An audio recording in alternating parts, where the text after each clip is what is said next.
جیاوازی ئاین ئایان جیاوازی ئاین ئێستا ئێمە دڵنیا بووین لەوەی کە یاساکانی باریکەسێتی هەڵقوڵاوی ئەحکامەکانی شەریعی ئیسلامی لە سنوور و لە بازنەی شەرعان لەم بازنەیە دەرنەچوون هەر هەموارکردنێک بە پێچەوانی ئەم بنەما یاساییانە ئەو کاتە قانونەکەی مستاقیەتی شەرعی خۆی لەدەست ئەدا و ئەو کاتە پێشی ناوتێ قانونێکی شەرعی و ئەو کاتەوەکو عەرزیشم کردن خەڵک متمانەی پێ نامێنێ. باش مادەی حەڤە باستە جیاوازی ئاینەکە ئەڵێ يصح للمسلم أن يتزوج كتابية ولا يصح زواج المسلمة من غير المسلم. ئەڵێ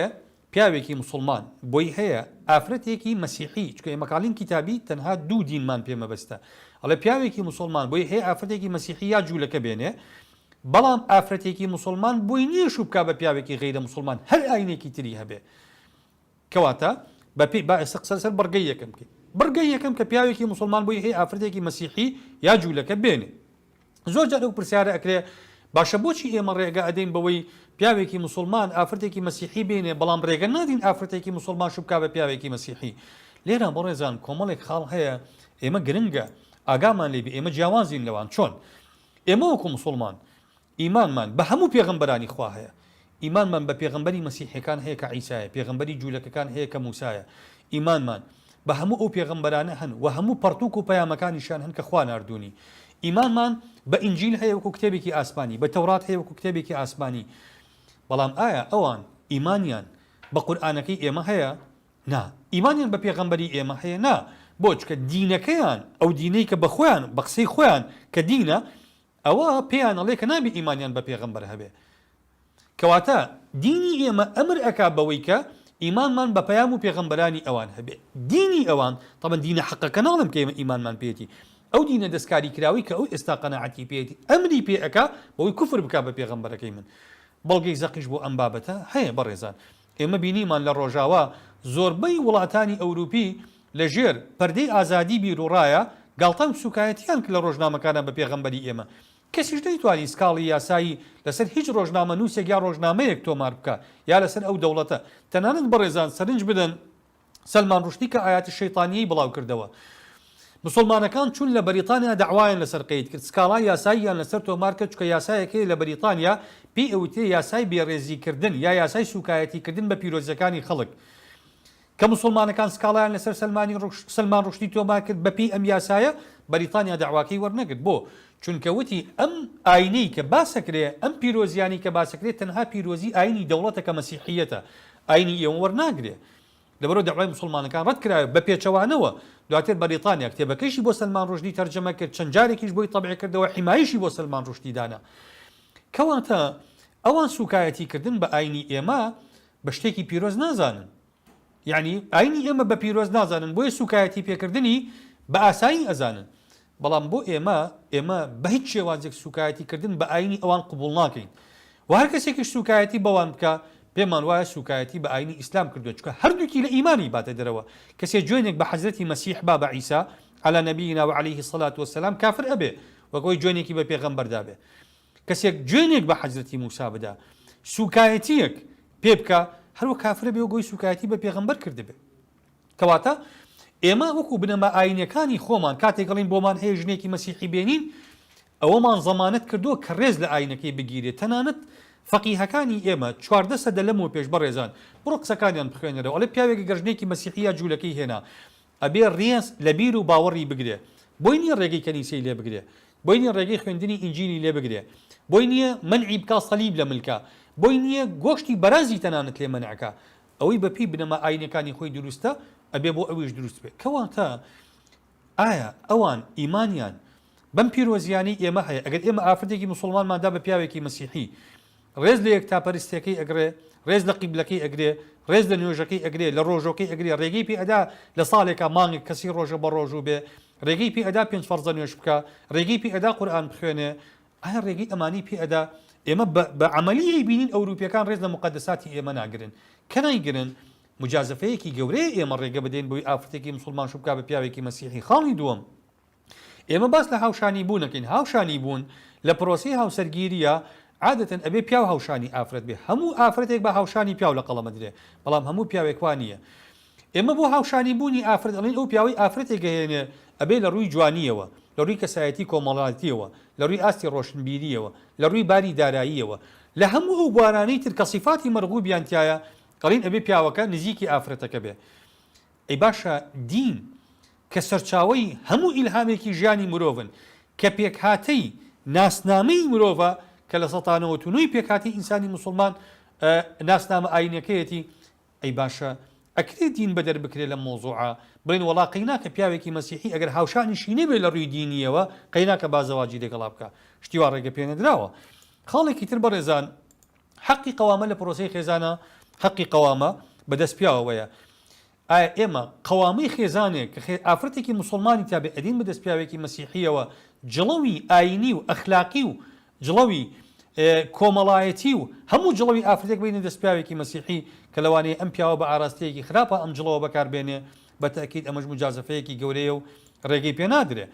خاڵێکی تر سەبارەت بە نەسەبی مناڵەکان، ئێمە مناڵێک کە لێکەوتی پرۆسەیەکی هاوسەرگیری نێوان ژنێکی موسڵمان و پیاوێکی مەسیحی بێ نەسەبی مناڵەکان بۆ باوکیان نەگەڕێتەوە، کەواتە ئێمە حکم ئەدەین بەوەی نەسەبی کۆمەڵێ مناڵی موسڵمان بدەینە پاڵ دینێکی تر کە دینی مەسیحیەتە. ئەمەش دیسانەوە بەڕێزان ڕێگەی پێ نادرێ. لەبەرەوە ئەمەش خاڵێکی ئاساییە، یعنی خەڵک ئەمەوە ئەزانێ ئێمە بەرامبەر بە ئاینەکانی تر زۆر دژین نا، هەموو ئاینەکان خصوصیت و تایبەتمەندی خۆیان هەیە. ئەگەر ئێمە وەکو ئاین ئەم جیاوازی ئەکەین بەڕێزان ئەوان نەک وەکو ئاین وەکو مەزهەب ئەو جیاوازی ئەکەن لەگەڵ یەکە. بۆ نمونە بەپی ئاینی ئەوان کاتۆلیکیەک بۆی نوێش بکە بە پرۆتستان مەزهەبێک خۆ هەردووکیشان مەسیحین، ئەی بۆ ڕێگە نادەن لەبەری خلافی مەزهەبیان هەیە. ئەگەر لە ڕووی ئاینەوە ڕێگە ئەدەن شوکا بە موسڵمانێ بە تاکید ڕێگە نادەن. ئێمە هەتا وەکو ئێسش قسەیەکی زۆر هەیە لەسەروی ئەمیرە دایانە کە فەڕەنسا خۆی لە ناوی بردبێ لەبەر چی؟ لەبەرەوەی لەگەڵ بەریتانیا تەواطوعێک هەبوو بێ کە لە فەڕەنسا تیاچووە تەواطوعێک هەبوو بێ، قسەیەکی زۆر هەیە تا ئێستا لە ڕووی یاساییەوە ئەمە ساغ نەبووێتەوە، بەڵام قسەیەکی زۆر هەیە بەوەی کە ئەم ئافرەتە بەشێک بۆ لە عائیلەی مالیکە لە بەریتانیا ئەم ئافرەتە دەستی تێکەڵ کردووە لەگەڵ پیاوێکی موسڵمانە بۆ ئەوەی نەوەیەکی موسڵمان نەخاتەوە ئەم ئافرەتە مؤامرەیەکیان تەدبیر کرد لە فەڕەنسا لە ناویان برد. قسەیەکی زۆر هەیە بۆی کە ئەمە دەستی عائیلەی مالیکەی تابێ ئەم بابەتە. ئاینەکانی تری شەروان بۆ نمونە ئاینی یەزیدیەت وەرگرە بەڕێزان، لە ئاینی یەزیدیەت لە ڕووی کۆمەڵایەتیەوە لە 7 طبقە پێک دێ، ڕێگە نادرێ ئافرەتی هیچ طبقەیەک لەگەڵ طبقەکەی تر زەواج بکە کە ئەمانە هەمویان باوەڕیان بە یەک ئاین هەیە، بەس لەبەر ئەوەی طبقە کۆمەڵایەتیەکانیان جیاوازە. هەر کەسێک لە طبقەی جیاوازی خۆی زەواج بکە ئایکوژن. ئێمە وەکو خەڵکی موسڵمان ئینسافمان زیاتر لەم بابەتانەیە، ئێمە ناڵین بکوژرێ بەس ئەڵین ڕێگەی پێ نادرێت، کەواتە قانون ئەم مەبدەئی تەطبیق کردووە بەوەی ڕێگە نادا بەوەی ئافرەتێکی موسڵمان شوو بکا بە پیاوێکی مەسیحی. بینە سەر بڕگەی دووەم کە قانون باسی ئەوە ئەکا پیاوێکی موسڵمان ئەگەر ئافرەتێکی مەسیحی بێنێ، طبعاً خۆ هەموو ئافرەتێکی مەسیحیش ئێستا ڕێگە پێدراو نی پیاوێکی موسڵمان زەواجی لەگەڵا بکە، کۆمەڵێ مەرج هەیە ئەبێ ئەم مەرجانە لە ئافرەتە مەسیحیەکەیە هەبێ بۆ ئەوەی ئێمە بتوانین زەواجی لەگەڵا بکەین، یا ئافرەتێکی جوولەکە. خاڵی یەکەم ئەبێ ئەم ئافرەتە بەپێی بنەماکانی باوەڕی خۆی باوەڕدار بێ، یعنی ئێمە قبوڵمانە مەسیحیە بەڵام باوەڕی بە ئینجیل و بە پێغەمبەرایەتی مەسیح و بە زیندوو بوونەوە بەمانە هەبێ. بەپێی ئەگەر ئەم ئافرەتەمان بردە بەردەم قەشەیەک، قەشەکە کۆمەڵی پرسیاری ئاینی لێکرد، دوای قەشەکەوتی ئەم ئافرەتە مەسیحیەکی تەواوە، ئەو کاتەم پیاوە بووی هەیە زەواجی لەگەڵا بکاوەکو مەرجی یەکەم. بەڵام ئێستا ئەم شەرتە تۆزێک مەحاڵ بووە بۆ چونکە ئێستا کۆمەڵگاکانی ئەوروپی زۆربەی ئاتاییست و لائیکن، یعنی کەمتر باوەڕیان بە بنەما ئاینەکانی خۆیشان هەیە. ئەو دیاردانەی لە ئەوروپا هەن دیاردەی سوود، دیارتی ڕوودبوونەوەی ئافرەتان، دیار بدەی مەی خواردنەوە بەپێی بنەماکانی ئاینی مەسیحیەتیش قەدەغەن. بۆیە ئەبینین ئەو ئافرەتانی کە لە کەنیسەکانە جلوبەرگی ڕاهیباتیان لەبەر ئەمە جلوبەرگی ئاینی مەسیحیەتە، هیچ جیاوازیەکی نییە لە ڕووی باڵاپۆشیەوە لەگەڵ تعلیماتی ئاینی ئیسلامە، بەڵام ئەوەی ئافرەتانی ئەوروپی بە زۆری نەئیکن دەرچوونە لە بنەماکانی ئاینی مەسیحیەت. کەواتە مەرجی یەکەمە بێم ئافرەتێک بێ باوەڕی بە بنەما ئاینەکانی خۆی هەبێ. مەرجی دووەم بەڕێزان ئەبێ ئەم ئافرەتە داوێن پاک بێ، چونکە ئێمە نەک ئافرەتێکی مەسیحی داوێن پیس، موسڵمانێکی داوێن پیسیش شەرع ڕێگە نادا ئافرەت خێزانی پیاوێکی موسڵمانی داوێن پاک بێ. خوای پەروەردگار فەرمی الخەبیثات للخەبیثین والخەبیثون للخەبیثات، یا ئەفەرمی الزانی لا ينكح إلا زانية أو مشركة والزانية لا ينكحها إلا زان أو مشرك وحرم ذلك على المؤمنين. کەواتە ئێمە ئاینی خۆمان ڕێگە نادەین بەوەی ئافرەتێکی موسڵمانی داوێن پیسیش